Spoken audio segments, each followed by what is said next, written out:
Want to make a podcast? Spotify's got a platform that lets you make one super easily, then distribute it everywhere, and even earn money.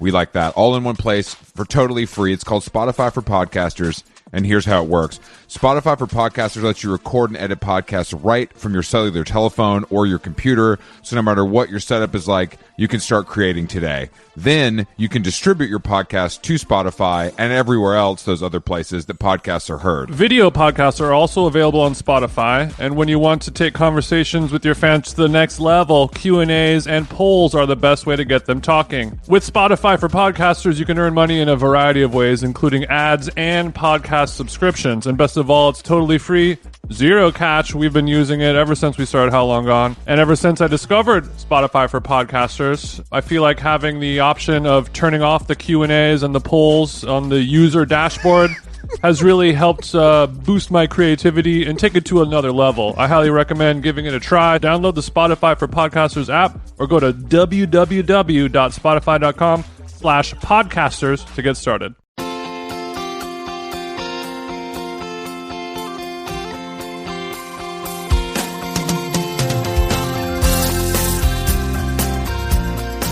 Chris, what's up? Mahalo to you, my brother. Mahalo. I know this is we're counting down to the final hours of hashtag TJ in Hawaii. And I just one last ride. I just wanted to check on your mental state, see how you're doing. Did the palm trees blowing in the wind hypnotize you into a deep state of relaxation? Are you feeling more turned up? Is the Starbucks cold brew finally rotting your insides? Are you tan? How much spam did you eat, etc.? Wow. You know? Well, please, one at a time. I'm sorry. I'm already halfway through a gallon of water today, post workout and smoothie. So I'm obviously firing a little faster than you are. That's awesome. This guy's bragging about drinking water. The Starbucks cold brew is rotting me up from the inside out. First and foremost, it is a bummer. I only had one spam musubi. It wasn't great, but it got the job done. I am very relaxed. Yesterday we drove around Endless Summer Style to visit all the different beaches, and because it was like a cloudy, rainy day yesterday. But in Hawaii, it'll rain while it's sunny out, and like it lasts 5 minutes and then it goes away and then comes back. It's like a thing. So I got to experience multiple times yesterday just chilling at the beach while it's pounding rain, and it's a kind of a surreal situation. And then the only thing you can do is just go in the ocean, because that sounds like you're already wet. Yeah, I mean, that's a tropical climate kind of vibe, you know what I mean, where the sun is out, the rain is pouring. But did it eventually clear up, or was TJ just looking like a wet dog all day long? It eventually cleared up, but luckily here on the island, you can just cruise around in your board shorts, no shirt, and that's all you need. Were you able to rent a Jeep Wrangler with no doors or roof, or are you in a regular rental car? At first, when we were talking about that, I was like, "Oh yeah, that's funny," And then while I was driving around, the amount of Jeep Wranglers with the doors professionally removed, that I saw on this island blew my mind. It was. I must have seen dozens of them, and they all look pretty sick. The new ones, the old ones. You take a Jeep, you unbolt the doors, and mamma mia, we're cooking with grease. I'm surprised that is legal, but maybe in Hawaii they've made special allocations because it's such a part of the local culture. Do you know what else is legal in Hawaii as it pertains to the Department of Motor Vehicles? You don't need a helmet to ride a motorcycle here. You can just cruise a I saw a guy flip-flops, no helmet. Hell yeah. Just manhandling a fat tail down Wanamaluka Road. Well, Jason, there's no fucking rules. It's much like Hawaii and Florida sound very similar. So this tracks. Yeah. This tracks with and honestly, I think if you're that into motorcycles and you don't want to wear a helmet by choice, then I think it's, let go and let God kind of situation. If you want to die, you got to die, but you got to think about the family. They love to have kids out here on the island, and I don't want to see Pop get taken. I would hate to see after a badass little turn on Route 49. I would hate to see Pop lay down the hog and slide underneath a Jeep Wrangler and get decapitated. That would be bad. That would be bad. Yeah, somebody dropped their Loco Moco, spilling hot, delicious gravy on the interstate. causing you to unfortunately kind of barrel out on the motorcycle and skid to your death. There's nothing, which would really be an island bummer. Especially if you're, I mean, you know, if you got the fucking flip flops on, you know, I mean, think about what it'll do to your feet alone. You know what I mean? If you're not wearing leather pants and fucking boots, it's going to be over for you. Where I'm from, we got the Alpine Stars boxers. Oh, you already know. Toe. You're rocking Supreme Alpine Stars head to toe if I'm getting on the crotch rocket. No question. I need the padded shoulders. I need the flame retardant materials. Like I'm going out there looking like I'm going to war. Like I'm going to give out water with Ted Cruz in Texas. Because on this island, brah, it is war. I did see a lot of when I was mixing with the local people here on the North Shore. It's a little bit different on the North Shore, brother. I'm sorry, mixing. Do you mean like on the CDJs or do you mean like IRL? I mean, you know, visiting the town centers and shops and food trucks and acai bowl destinations. When you were hitting Louis Vuitton on the Big Island, it's weird to see like where we're from. You would see a certain type of person and you would never see them chilling with another type of person. But I think that over here, the amount of bradas is kind of so scarce that you're forced to hang out with somebody that you normally wouldn't if you had the options. For example, there was like a truck that pulled up behind us that when we were eating our poke lunch in a parking lot. You just love eating in fucking parking lots and cars. This is not even a COVID-19 situation for you. You're just that kind of dude. And I don't get it. I would prefer to sit down in a restaurant with a table and somebody refilling my passion fruit iced tea, but it is what it is. I'm not afraid of it. I'm not above it. I am down to parking lot. That's interesting because I'm both afraid of it and above it at the same time. So it's a little confusing for me because I want to get life gets better when you're not above it all. You know what I mean? No, I agree with that, and I will I'm sure break bread with you in a parking lot and probably within 48 hours. You know what I mean? It's possible. You have no choice. No.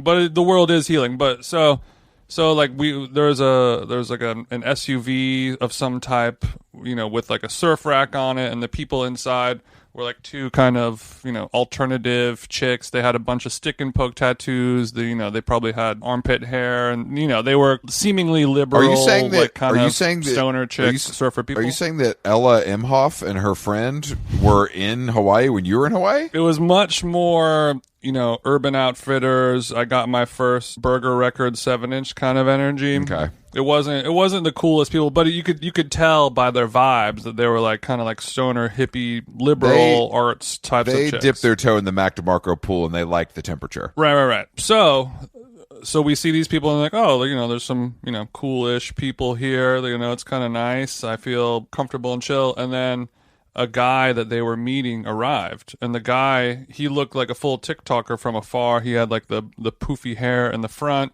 He had some mirrored sunglasses, and his hat was like laying on his head just so you could see his little TikToker poof. And, you know, he had a sick body and all that stuff. But you get closer, and he's wearing a T-shirt that says Alpha AF. No, bro. So he's wearing a shirt that says Alpha AF. And then amidst all of his Etsy-style stick and poke tattoos, he has the full from elbow to wrist, forearm, We the People logo. What? But he's like a Hawaiian surfer, chill, hottie TikTok guy. Shit. Also, like, did he have a Punisher skull on his whip, or is it just? He had everything, but it's weird to see like that vibe on like a cool hip hottie who's hanging out with other cool hip hotties, and just like, oh, that's just my friend Ted. He hates blacks. Yeah, he God, yeah, you know. Dude, that is like he is really sick. Like his mom is so nice, and he believes that our government should go back to the way it was in the 1700s. Yeah. I mean, I think that is how I honestly think that to me is like, all right, that's probably what your parents are into. So you hold on to that. You're following that, but you also want to be a cool guy on the internet because that's obviously where we all gain any sort of self-worth from. So you add those two things together, and then maybe he's like a weird. I'm sure there's a whole world of like that kind of kid influencer on TikTok for the other. I mean, I'm sure it's a whole planet that we're just unfamiliar with, mercifully unfamiliar with, I would say. Yeah, it makes you wonder, like, is it a good thing or is it a bad thing to have this level of island scarcity to where you're like, there's so few people that I can connect with on the island that I fit in with that I'm forced to become friends with somebody who I would never be friends with in a normal setting. Like, could you imagine some cool looking people with fun stick and pokes drinking some Tecates and listening to some politically charged punk rock, hanging out with somebody wearing an Alpha AF t-shirt and not even thinking about it twice, not commenting on it, just being like, what's up, Steve? Have they lost their vigilance, or have they found some type of utopian forgiveness that we are lacking, is what I'm wondering. I wish I could answer that question, TJ, but unfortunately I'm not equipped. We're going to have to dive deeper behind the paywall. Are you ready to come back to the mainland? Have you had enough of Hawaii? I've been living off of edibles and poke for the last week, and I'm ready for a change. I'm ready to have my meats cooked once again, and I'm ready to hit some flour. That's what it comes down to. I'm glad to hear that. That it's really fucking sucks.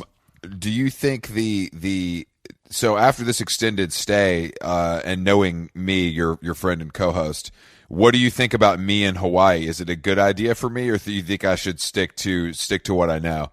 I think it's a good idea for you. I was walking around, riding my bike around, checking out the scene. I found out how to make Hawaii work for me, and it was not very hard at all. I think the best part about it, or the best selling point for you, is everyone here is exercising, running, biking, like everyone here is pretty active and physically fit. There's health food stores all over the place that are really good. I like that. Smoothies, acai bowls at the fucking gas station. It's all going down. Damn, when I stop, so I don't think it would be that hard for you. When I stop to gas up the Kawasaki, I can just get a quick acai bowl. That honestly sounds like a dream. But they probably give you acai in jail here. That's how fucking chill it is. Damn, all right. So I'm going to go down there, get addicted to meth, get arrested just so I can get the free acai, I think is what it sounds like. That's kind of my new path.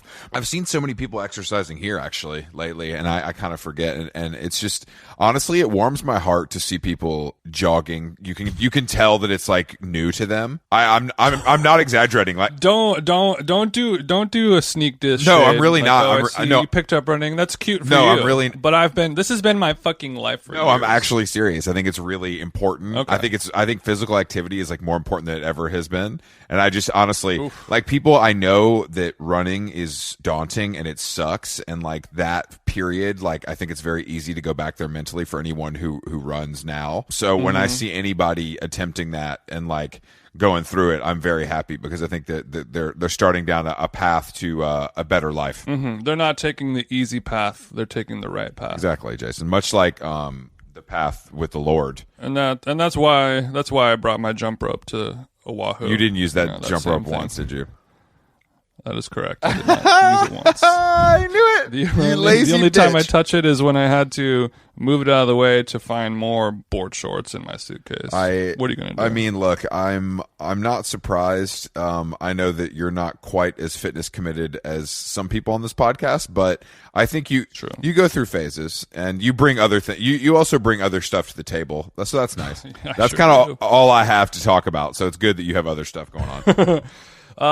You got exercise and whatever happened on SNL, and that's pretty much what you're good for. Everything else. No, I have something I want to talk about with you that's also quite important. And it's okay. One of your favorite rappers, DaBaby. He happened to he dissed JoJo Siwa, called her a bitch in a freestyle, and it seems like the internet is in fact the lyrics. So it's called Beatbox Freestyle, and the lyrics are, "You a bitch, JoJo Siwa, bitch." Of all the fun, apt things you could call that person, I just like calling her a bitch. Like, you know what? I dealt with her on a few occasions, and I just found her to be a mean person. She's just a cold-hearted bitch. It's just so funny to me that DaBaby, like, bro.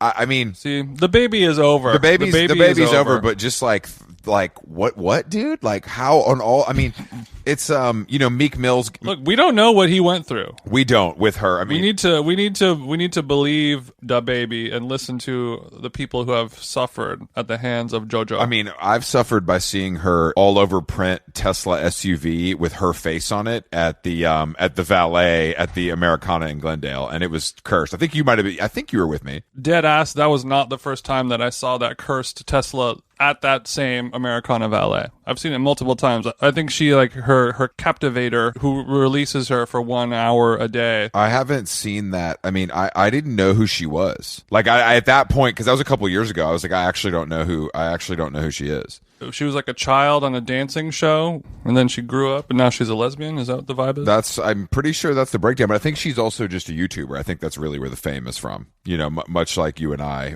we're gonna, you know, she carved her own niche and has made a career for herself. Go the hell off. I applaud it personally. And you know, I applaud it. Probably one of the most annoying names a person could ever be named in the history. Oh, I mean, I've watched a few videos to try to understand what was going on, and it's unbelievable how annoying she is. It's like shocking that this character could be so annoying and absolutely insufferable, but still make so much money. Again, though, I have to give props. If you're an independent creator and you're racking out and you can afford the valet at the Americana in Glendale, you're doing better than me, you know? So Godspeed, you know, at a young age. I love to see that. I love success. Chris never will know the feeling of buying so much at the Americana that they say, you know what, this valet is on us. I honestly won't. I am unfortunately not a Caruso Rewards member.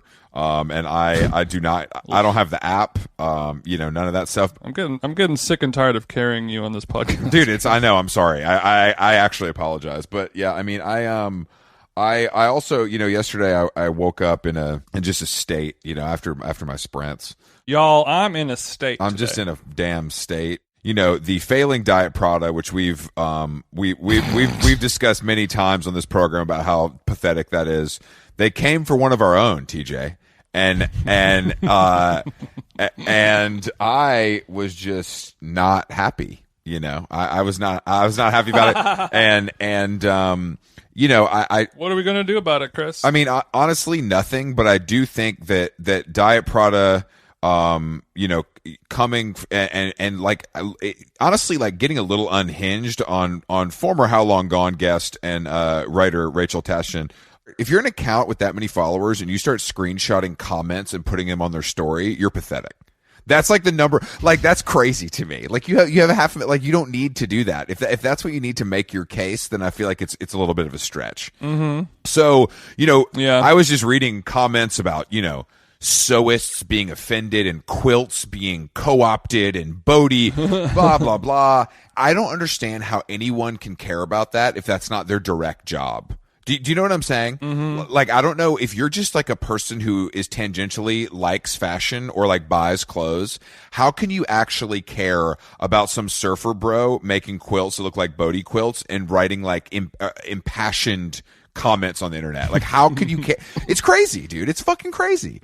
It's a competition of dorks that are like, well, actually, you know, this brand stole the quilting from this society in 2015, and I have proof. It's like, dude, just don't buy the shit, bro, or make fun of it. That's all you got to do. Like, I do it all the time. Like, it's totally fine. Don't give these people your money and make fun of them every chance you get. It's not that serious. I've always wondered about why people take fashion, specifically fashion, so seriously compared to all the other things that are inconsequential in the world. You know, it's just good point. It's like a Victorian strange trait that is still passed on today. So anyway, you know, I obviously, you know where we stand. Fuck Diet Prada. And you know what, Jason, I even had to go as far. I didn't think I would ever do this, but I actually did. You report? No, God, no. That's narc shit. I would never do that. I did unfollow though, because I'm a big hate follower, and yesterday that's the straw that broke the camel's back. He said, "No more. You're taking the power back into your hands." That's right. Well, that's good. I'm proud of you, Chris. All you got to do is unfollow, and you'll never have to see it again, except for when me and all my friends retweet it all the time. That's true. Yeah, exactly. I know you have some of the merch, like kind of you did a one to rock, one to stock situation on the Diet Prada merch. You got the neon sign for the crib.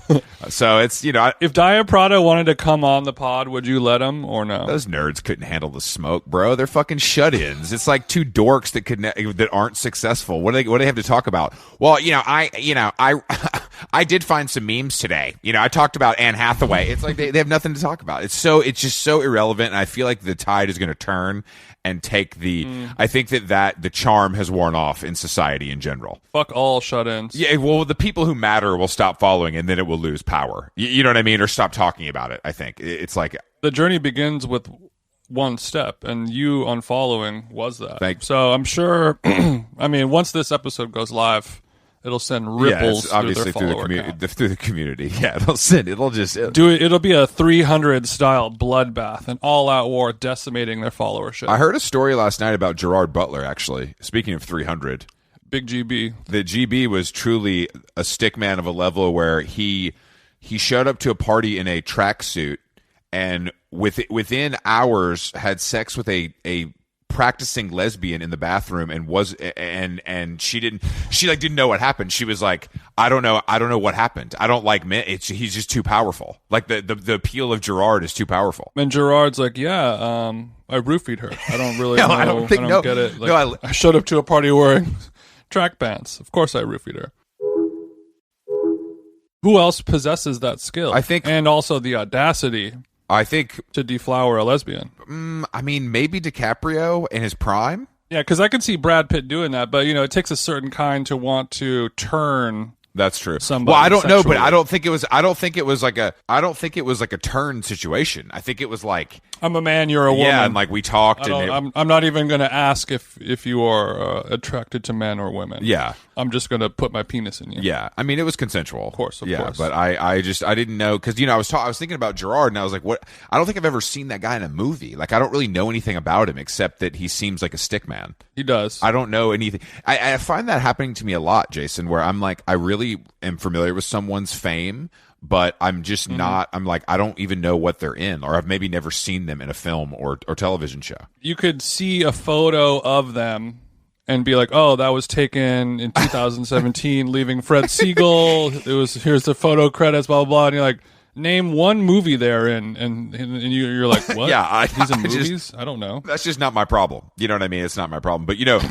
we have a big thing coming out tomorrow that this new Woody Allen, explosive Woody Allen documentary is dropping on HBO. I find all of these things...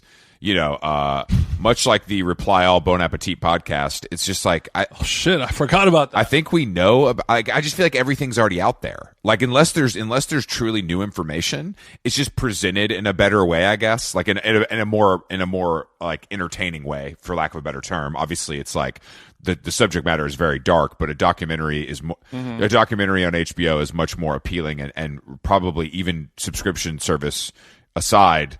Mass leaning than a Ronan Farrow fucking 5,000 word piece in Vanity Fair that no one's really going to read. They're going to just read the highlights, We've talked about that before, the power of the documentary of, it's all info that we all know for the most part, just like any good documentary on a subject that you're invested in. The whole point of it is like someone's like, I want more people to know that Woody Allen is probably a terrible person and we should stop watching his films. I think it's also interesting that this, it's just like, is the guy, I guess he probably still had a fucking deal and shit, you know what I mean? Like, I feel like it's already all over for him as far as like this has done what it's going to do, like behind the scenes wise, like the accusations have, and now this is just the final nail in the coffin to kill him and his legacy and his like, which is I don't know if that's the purpose necessarily of the documentary makers, but they know what the result will be. I like the films of Woody Allen, but I am also very excited to see a documentary about how terrible of a person he is for some, macabre reason, like driving by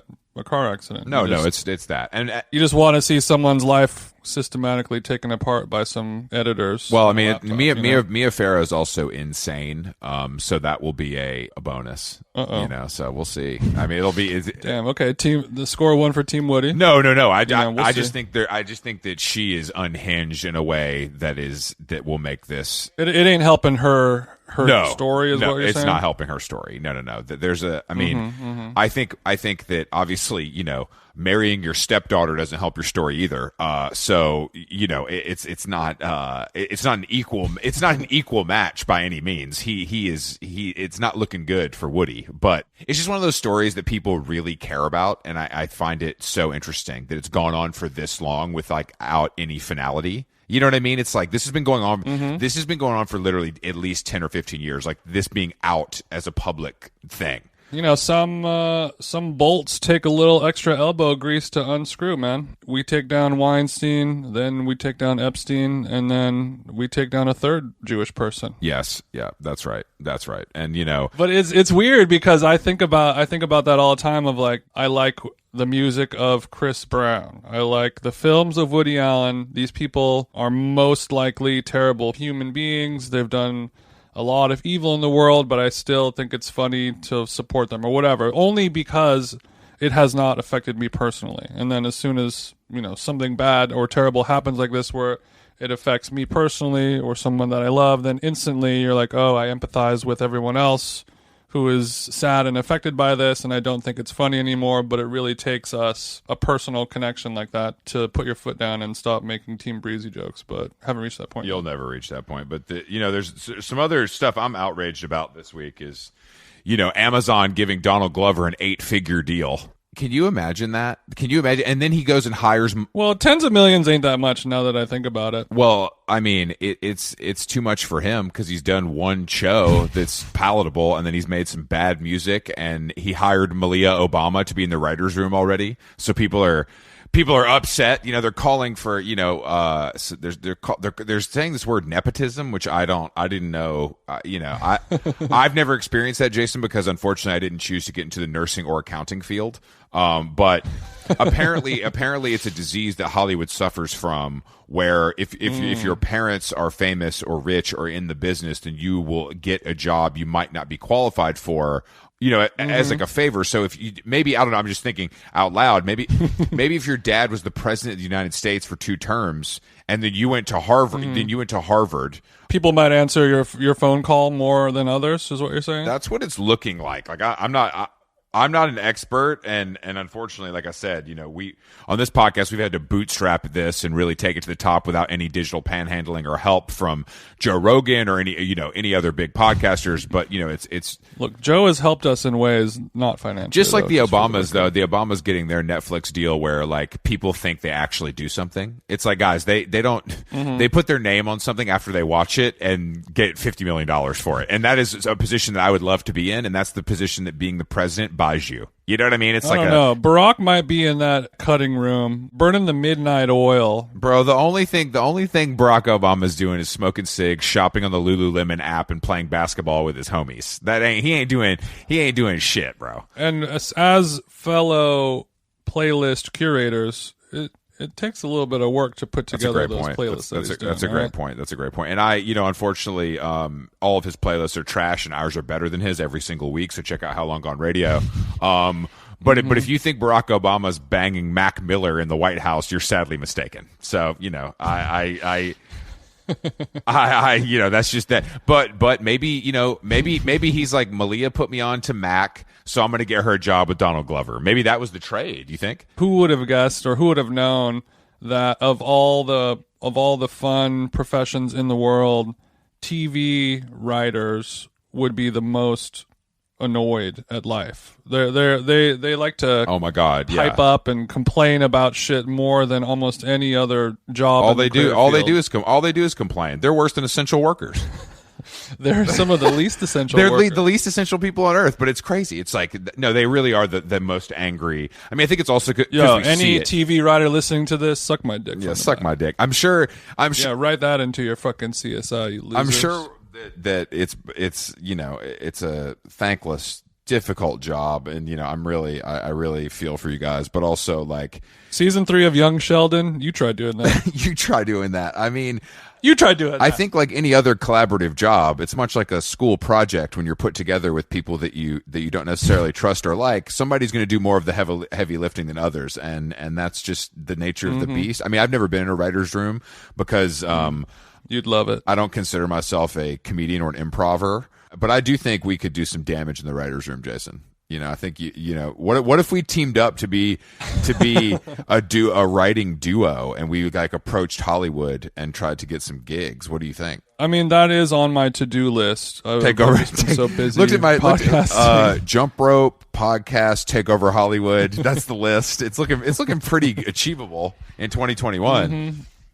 Yeah, I can't wait. A lot of people want to have the writer's room be a diverse melting pot of cultures, and I just want it to be my broskies. You know what I'm saying? They're all funny as fuck. All my bros are funny as hell. Me, you, Cam Tang, I think is the maybe we just go to maybe. Big shout out to Cam Tang, killing it on TikTok. Yeah, I got tagged in that video a lot, and you know what? There's nothing more flattering to me. Like I don't like Cam Tang is like the funniest guy on the internet, and I wish he would fully mock me. Unfortunately, he was mocking a general type of person that I somehow fall into.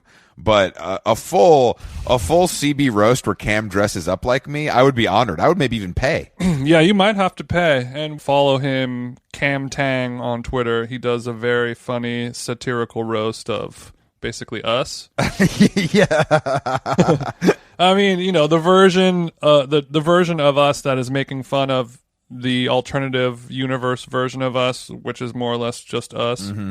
But more open about it. It gets confusing when you think too hard about it. So just watch the video and laugh. That's really watch the video and laugh. Don't think about it the way I think about it. God, it's so funny though. He's so funny. I forget sometimes, and then because when him and Jack were doing those complex videos, bro, that shit is like that. Those complex videos are funnier to me than almost anything I've ever seen on television in the last 5 years. Like I would laugh out loud so much at those. Kyle Mooney, you got to get Cam in your writer's room. Yeah, you need. He would slice that shit. Yeah, up. SNL. I did watch SNL clips this morning, Jason, as always. And you know what I liked? I didn't. I have not had a chance. Well, don't worry about it. It's the guy from Bridgerton, which I've never watched because it seems stupid. Which guy? The hot guy, like the lead, African American lead, Renee. Blah blah blah blah blah blah blah. I'm not really sure how to pronounce the last name. He was good though. Actually, he's very funny. He was really good. But he's also a little slice of all right, if you know what I'm saying. Oh, yeah. And on Bridgerton, he be boxing. You'd let him beat. I know he's got some. Yeah, I heard he got some cakes on him. I heard he exposed the cakes.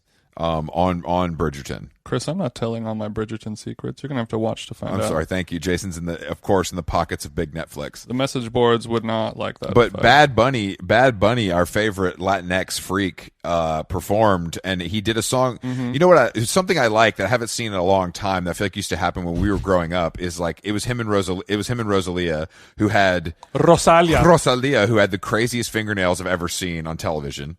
She looked good. They look great. They look great, and they're singing like a romantic song, and then at the end they like start to like touch each other and look like they're gonna make out, which feels like a very 90s like MTV kind of thing that I haven't seen in a while. Remember when Drake tried to do that with Rihanna and it was just dark? I do remember that. They'd be on stage together singing "Work," and he would like try to like touch her butt, and she'd be like, "No." I think that it's a cool thing that should come back. Like I think it's cool. I think it's like a little. I mean, obviously it's just doing a little bit of acting. You know what I mean? And I think we should expect more from our pop stars. I think they in every other country other than America, they're still doing shit like that. Are you really? Are you watching a lot of telenovelas? I mean, you put on Univision, not to bring it up again, but the fine weather casters, they're doing all that shit too. They're forced to kiss on every episode.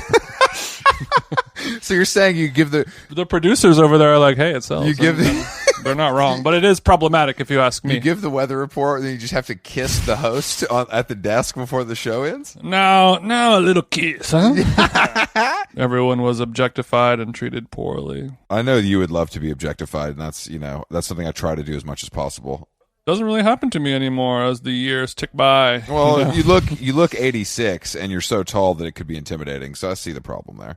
86? No, I'm just kidding. About to 86 you from my life. Don't make a food service joke, bitch. I'll trust me. I'll leave you at the pass. It ain't nothing for me. I need a runner. I got a Chris Black dying on the line. Nobody save him. It ain't safe. I introduced shout out to all my essential workers in the food service industry. Shout out to G-Eazy. I was introducing Mikey and Tim to one of his classic songs where it says it ain't safe, it ain't safe, it ain't safe. with ASAP Rocky remix featuring Cardi B last night, and it ain't safe. Is he? And he's what talking about? Not scary for him. What is not safe in his life? Any pair of leather pants that he sees at Barney's. I don't know. I mean, the lighting of a pair of Vans old schools. the hair. I will attempt heel flips in these, so it is not safe. The hair wax section of his salon. I honestly, I don't know, but I hate Gerald on record, and he's the corniest guy of all time. But that song is a smash. It really is. No comment. You know it's a smash. Can smash. never praise the music of G-Eazy. You played that song in the club. No, it's not a smash. You played that song. Fuck no. You did. I have a little something called morals, no, you Chris, bitch. and I would never introduce a G-Eazy song onto my iTunes, onto my Serato, onto my record box, unless it was a remix that he was presenting the third, fourth, or fifth verse. Let me say this about Grease Monkey Gerald. The brilliance of that song, or the best part of that song, is that he lets ASAP Rocky, also a bad rapper though, but go first.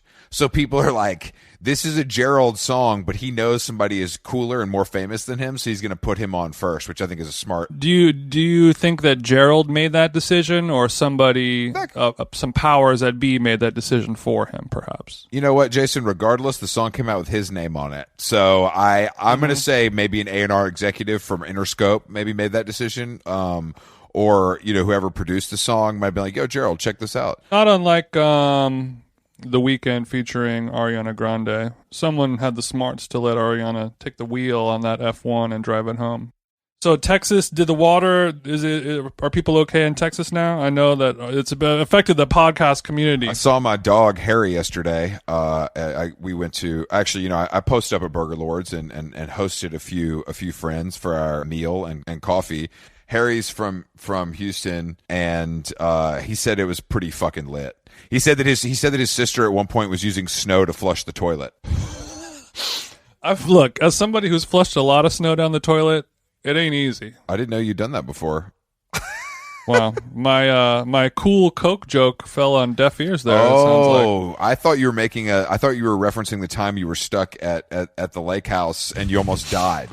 No. I was referencing a Clip song from 2004. It did seem bad over there. I saw that Dasani donated multiple 18-wheelers of water to Texas, and then I was going to ask you so. Let's say you feel like you're dying, and Ted Cruz knocks on your door with a mask below his nose, and got 2 crates of Dasani. Are you saying?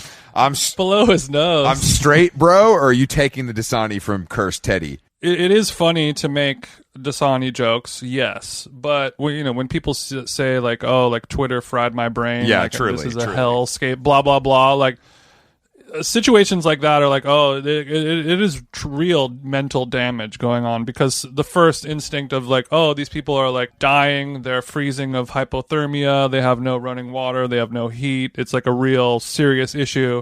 And then Dasani is like, here's thousands and thousands of bottles of water, at least maybe that can help save some lives. And then all of Twitter's like, Dasani be tasting like pennies, though. No, it's actually bad, and also it's like, I mean, it's funny. Like I said before, it's funny as hell until it affects you. And if you are actually dying in Houston, then you're going to take that Dasani. You're going to take Dasani, but I think it was pretty bad. But when it snows 2 inches in Atlanta and it like causes traffic, that's funny. When people are dying and their houses are like exploding, it's like not very funny. I just don't. You know what I mean? It's like it's such a clear difference to me. Like when. Oh, this is funny. You guys aren't prepared for snow versus like, oh no, this is like a tragedy. And I mean, there's more to it. Yeah. I'm sure with all the power grids and shit, which I obviously don't read about because it's fucking boring. But there is more, a deeper issue, I'm sure. But things like this happen, and it shines a light on how this entire infrastructure of this country is holding on by a fucking thread. And all it takes is a few days of snow in Texas to ruin thousands of people's lives. Luckily, COVID's over, so at least we can move on. I'm really happy to have you back, bro. I've missed you, so I'm ready for... Well, I'm ready to play some tennis. You ready to lose? I mean, I've played a couple times since you've been gone. Kelly Clarkson voice. Have you improved? Well, I was talking to my coach about this, and he's he was saying to me, he gave me a few tips on how to destroy you, and it's basically just your style of play is very annoying, and once I can get past that mental block and just overpower you with my tenacious baseline grazing top spin having forehand, you will be deemed powerless eventually, and it's just taken me some time to get there. So you're saying, the first step on the road to victory you have made. You know what you have to do to beat me. Exactly, yes. And now you begin the slog, the years-long journey. Yes. To maybe get to that point where you start. Yeah, I think able to think about the idea of beating me. I think years long might be a little as you get. This is your Tony Hawk's 900 moment. Exactly. I'm putting on my knee pads right now, bitch. No, but as you continue to get older and more out of shape, and I continue to age in reverse and get in better shape. I think that there's a chance that could help sway. So there will be a moment of singularity when I actually do turn 86. You will be able to beat me. Is that what's yes, going in on? approximately 46 years. As we are once we're in the Rock and Roll Hall of Fame for this podcast, and we also won 2 podcasting Grammys. Potties. We will be at my private clay court in Brentwood, and I will finally beat you, and then mosey over to my walker where my caregiver will take me in to give me a shower. And I will unfortunately have to blame my caretaker for not wheeling my chair in the right direction, predicting one of your volleys, and I will smash that racket. Novak style. I like that. I know. Shout out to Djokovic for winning last night. You're still a cursed loser, but he's absolutely just taking people down left and right. Fuck you. He's such a nerd. He's the Diet Prada of tennis players.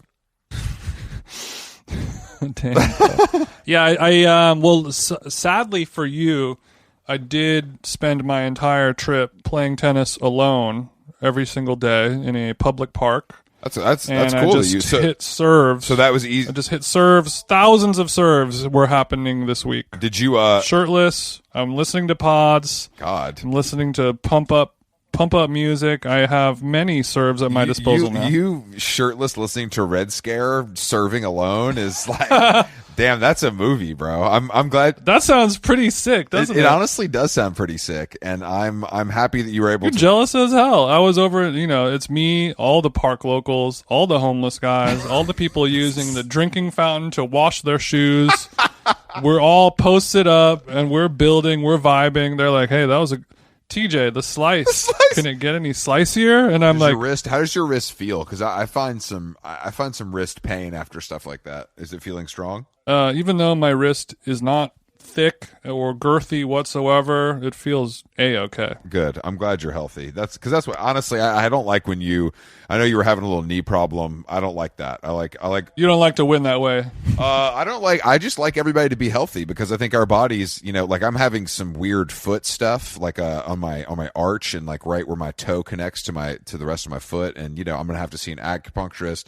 Hunter's given me, Hunter will provide me the list of stretches and exercises to strengthen that muscle. Yeah, and Hunter's stretch for my hip flexor, ooh, that one really helped out. I'm almost 100% cured. That's a spicy ass stretch, man. The first time he showed me that, I was like, I don't think I can do that, actually. I don't know if my body can bend that way. No, I couldn't do it. But now I figured out how to do it.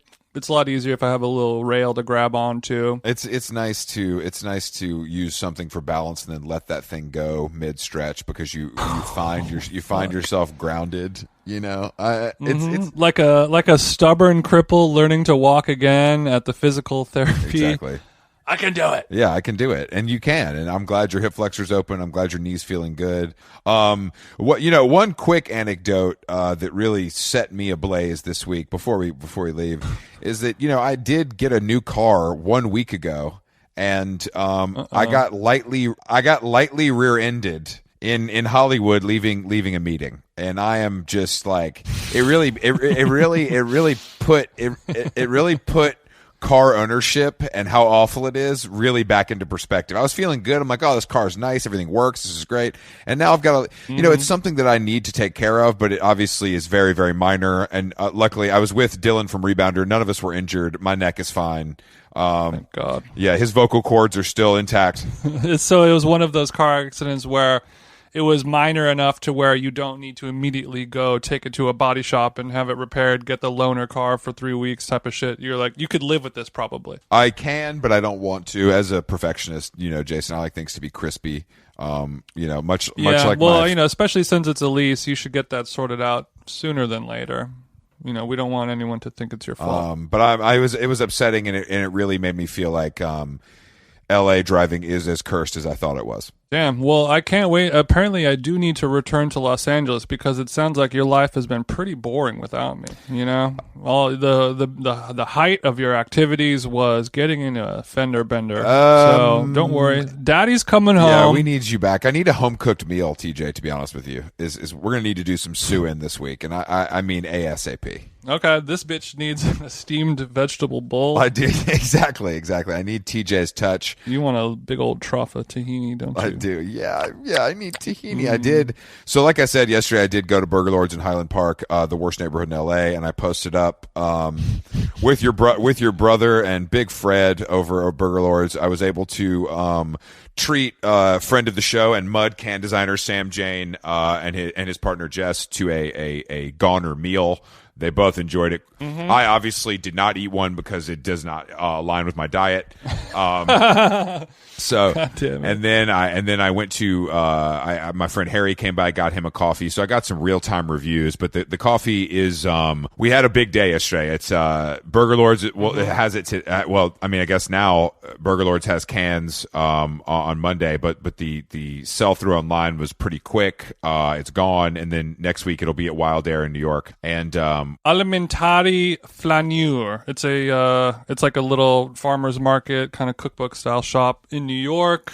So that should be up online or at their store sometime this week, and also at Wild Air. At Wild Air. So if you are in New York, watch those shops spaces, and you should be able to call because it's sold out online in 10 minutes. And we're working on batch 2 right now. We'll get that done ASAP because the mud, from our view, the mud should be a constant rotation. And also, we are sorry that it sold out so fast for everyone who couldn't get it. We did make a lot of it too, so it kind of is surprising. I'm not sorry. If you slept or didn't get bots, that's kind of on you, losers. So figure it out. I mean, I just don't want people to think that we only sold out because we made 30 cans. Oh yeah, we don't do pre-orders on this side. We made a full stack. We made some real. It wasn't in the tens. It wasn't in the hundreds. It was in the thousands of cans. And this shit dead ass. Our mud stock looking like Donald Glover's wallet after that Amazon deal. You know what I'm saying? The number's looking very close. Mm-hmm. It's looking very close. But yeah, I'm about to get $1,300 straight into the Wells Fargo business checking like that. You already know. But yeah. Anyway, more mud news coming soon. But more mud is coming soon. And you've been seeing my tote bag on the Instagram. That is going to go up. When is that going to go? I don't know. The new soon. colorway. We did. In the next week. We did a new colorway of the tote bag with Sam Jane. So that'll be up soon. And Jason and I are both. He's relaxed and ready for How Long Gone Grammys week coming up this coming week. I mean, it's chock full of Grammy nominated artists coming to talk to us about anything but their music. And this doesn't stop. This is a global crusade. We're going from LA to New York to Canada. I mean, it doesn't stop, guys. This is going to be this could be, Jason, is this the biggest week in How Long Gone history? Coming off the mud? I mean, if you're a music lover, yes. Watch this space, but yeah, we just keep blowing up, and we want to thank all you guys for listening to the show, for listening to us when we say, hey, we're selling coffee, you should buy it. The support has been amazing, and dead ass, thank you. Yeah, dead ass, thank you. It feels exciting. All joking aside, the shit is getting lit, and it's the campaign is strong, and we're having a good time doing it. Jason, I'm starting to grow something called self-confidence because of you guys, thank you. And Chris is starting to take his exceeding self-confidence and find a new plateau that was previously unknown. It's wonderful. You don't want, but yeah, I'm going to go jump rope. You don't want me to turn down, bro. This is LFMAO. All right, I will. I will talk to you later. Have a safe flight back to the mainland. I hope your final hours in Hawaii are I hope you're blowing in the breeze like those beautiful palms, Jason. Well, right now I'm trapped inside of a hot closet with my girlfriend's clothes on the rack, and I am sweating. The air conditioner is turned off. This is what I do. I'm looking outside now, and my girlfriend is overlooking the patio. Well, Jason, and the ocean is breezing. You think people are I'm starting to smell a little bit. You think people are going to feel sorry for you for podcasting surrounded by designer? That's what I do every fucking episode, bro. What do you mean, bro? You're sweet for saying that we are surrounded by a designer. It is true. Thank you. Yeah, the more coffee you guys buy, the more Jason can buy designer clothing for the first time in his 40 years. So that's a plus. Don't worry, and the clothing is not for me; it's for my life partner. I would never wear a designer. All right, Jason. Thank you. How long gone? We're back all week. Literally, it's stacked to the fucking gills. So stay tuned. Okay. Au revoir. Au revoir.